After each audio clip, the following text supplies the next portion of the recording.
Welcome to LumenFables, The Weaver's Question, a fable for dreamers. Chapter 1, The Apprentice's Confusion. The morning light filtered through the workshop windows as Isadora stared at the tangle of threads before her. Some gleamed like captured sunlight, golden yellows and warm oranges that seemed to pulse with life. Others appeared dull and rough, their browns and grays reminding her of winter storms and barren fields. "Master Tomás," she called to the weathered man working at the great loom across the room. "Why do we keep these ugly threads? Surely a beautiful tapestry needs only beautiful materials." Tomás paused in his weaving, his fingers still holding a strand of deep crimson. "Come here, Isadora.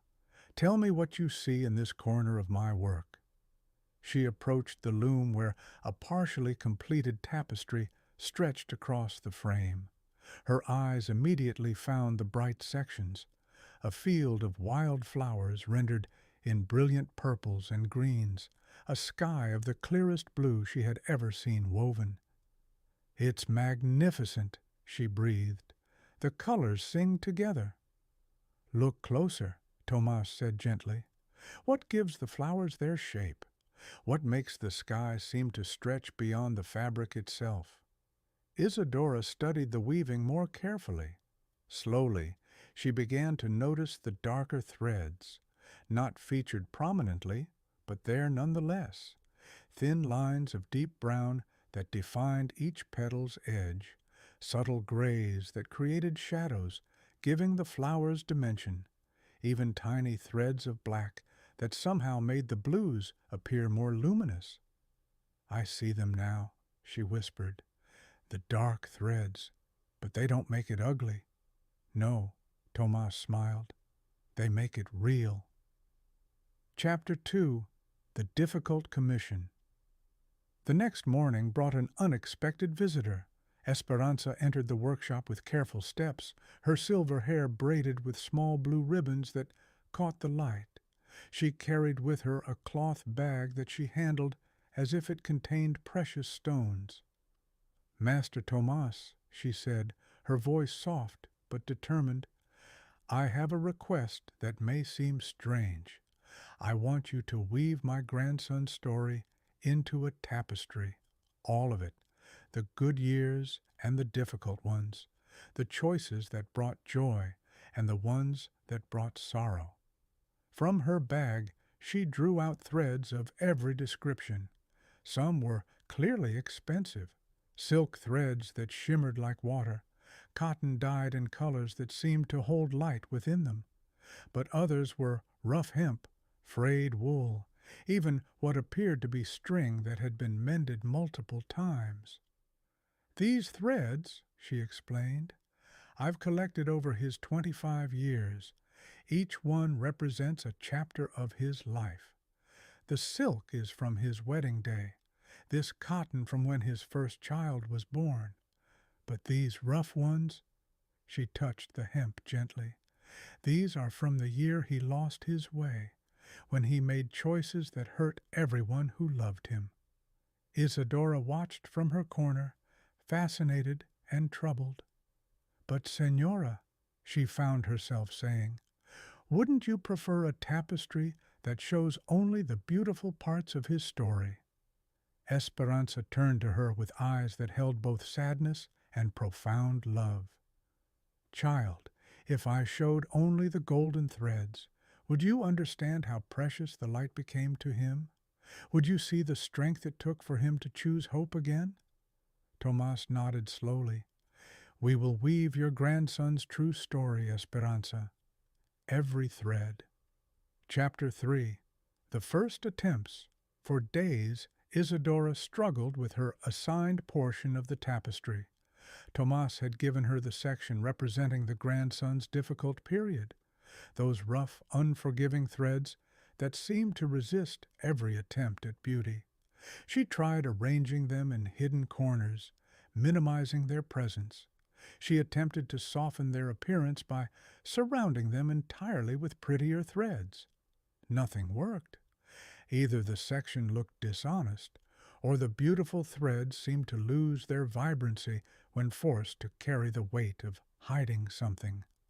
"It's impossible," she finally declared, throwing down her shuttle in frustration. "These threads don't belong in something meant to be treasured." Tomás approached her work and studied it quietly. "Tell me, Isadora, what was this young man doing during this dark period of his life?" She consulted Esperanza's notes. He had lost his job and started drinking. He became angry and distant from his family. He made promises he didn't keep. And what happened next? He realized what he was losing. He sought help. He began the long work of rebuilding trust. "So these dark threads," Tomás said, touching the hemp she had been struggling with, "they are not the end of his story. They are the foundation for what came after." He began to demonstrate, weaving the rough hemp in bold, honest strokes. Rather than hiding it, he used it to create a strong base pattern. "See how when I place this silk thread here, representing his decision to change, it doesn't just look bright, it looks victorious." Isadora watched in amazement as the difficult threads transformed from obstacles into crucial elements of a larger, more powerful design. Chapter 4. The pattern emerges. As the weeks passed, Isadora began to understand what Tomás had been teaching her. The tapestry of the young man's life was becoming something extraordinary, not despite its difficult threads, but because of how they had been woven together with intention and honesty.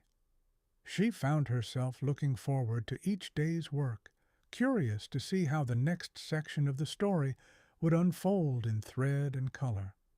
The rough hemp from his lost years created a striking contrast that made his wedding silk seem to glow from within. The frayed wool from times of uncertainty gave weight and substance to the bright cotton of his new beginnings. "I'm beginning to see it," she told Tomás one afternoon as they worked side by side. "It's not about making the dark threads disappear. It's about finding their rightful place in the whole pattern." "Yes," he replied, not pausing in his careful work. "And what else are you learning?" Isadora considered this as she selected her next thread, a pale green that represented the grandson's slow journey back to hope. "I'm learning that every choice becomes part of the pattern, even the mistakes, especially the mistakes, because they teach us how to choose better." She wove the green thread carefully around the hemp foundation, watching how the two materials seemed to support and strengthen each other. "The beauty isn't in pretending the difficult threads don't exist. The beauty is in what we build because we learn to work with them." Tomás smiled, and she knew she was beginning to understand not just weaving, but something much larger about the art of living itself. Chapter 5. The Reveal. On the day the tapestry was completed, Esperanza arrived with her entire family. The grandson stood slightly apart from the others, clearly nervous about what this artistic rendering of his life might reveal. Tomás and Isadora carefully unveiled their work, and the room fell silent. The tapestry was magnificent. It told a story of a life lived fully and honestly, the bright threads of joy and success interwoven seamlessly with the darker threads of struggle and failure. But rather than creating a chaotic or depressing image, the combination had produced something profound, a portrait of resilience, growth, and authentic human experience.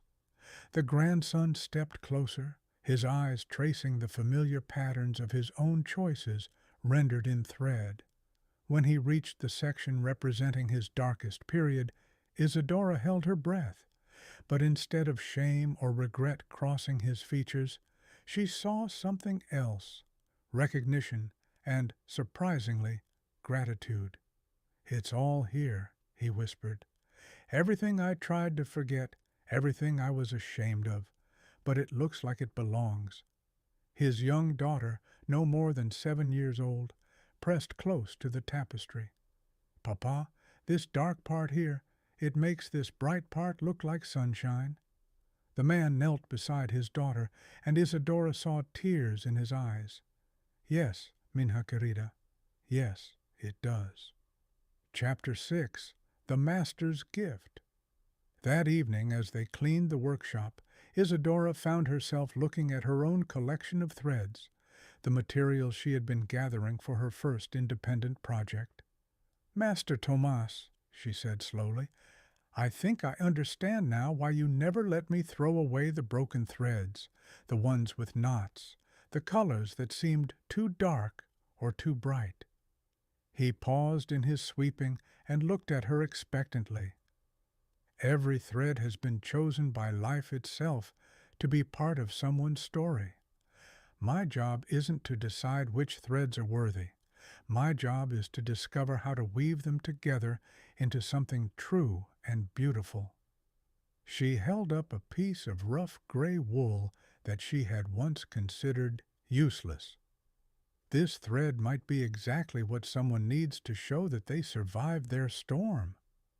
Tomás set down his broom and approached her.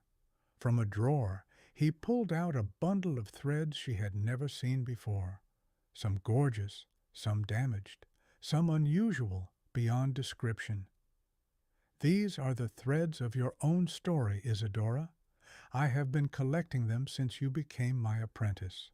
The bright ones from your moments of joy and discovery, the tangled ones from times when you struggled to learn, the strong, simple ones from your daily choice to keep working, even when the weaving seemed impossible." He placed the bundle in her hands. "You are ready now to weave your own pattern." As Isadora looked down at the threads of her life, she understood that mastery was not about creating perfection, but about embracing the full complexity of the human experience and finding a way to make it beautiful. The pattern of our lives is not written in the threads we receive, but woven by the choices we make with them, and every thread, no matter how difficult, has a place in the tapestry of who we become. Thank you for listening to LumenFables. May this story light your way. Find us everywhere at LumenFables.